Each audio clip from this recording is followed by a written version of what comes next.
Brilliance Audio presents Dealing Double by Tamra Baumann, performed by Emily Durante.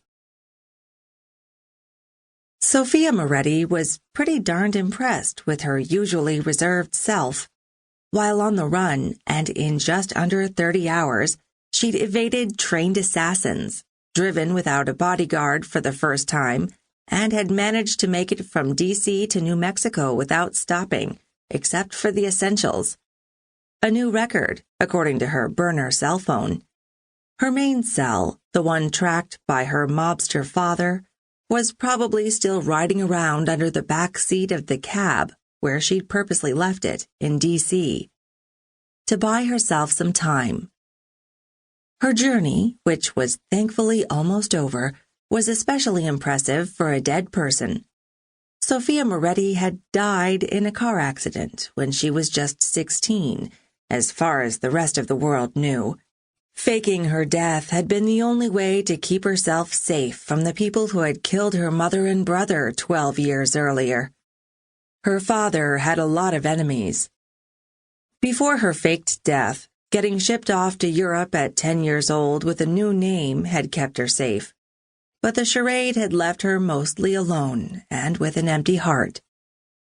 Since then, she'd dyed her brown hair red, finished college with advanced archaeology degrees, and was now Gabby Knight, keeper of artifacts in the underbelly of a D.C. museum, living a quiet life. That is, until her father broke his promise to clean up his act and stole the statue she'd been working on right out from under her. She glanced in her rearview mirror as she approached her destination and reminded herself she was done being that meek person. She was going to conjure up some of her family's famous Italian tempers and show her father that he'd finally crossed the one person who wasn't afraid of him. She needed to start living the life she'd been spared 12 years ago. As she pulled up to a secluded cabin in the woods, one with a property line that backed up to the land she needed to search, her eyes felt as dry as the desert she'd just driven through for hours.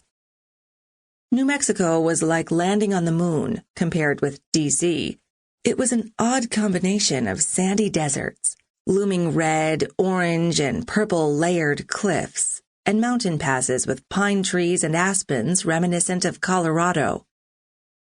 Despite the beauty that was almost too much to take in, all she wanted was a soft bed. Even a hard one would do. Then, in the morning, she'd search for the sun statue, purportedly buried on sacred land. The matching father statue usually stood under guarded glass at a national museum, until a few days ago, when her father decided to make it his own, forcing her to find the sun statue before he or his hired hands did. She'd resorted to using Google Earth to locate the best cabin for her temporary stay. She couldn't use her credit card to rent one or check into a hotel, which would expose her whereabouts. The nearest hotel to the dig site had said she could pay in cash, but she'd still need to show ID. Her father's men, who wouldn't hesitate to pull a gun for information, would find her in a heartbeat. She'd reluctantly have to break into an empty cabin, especially because a snowstorm was predicted to hit later, and she'd need shelter against the February cold. Hopefully it wouldn't snow too much so she could hike across the sacred Indian land to the site where the matching statue was buried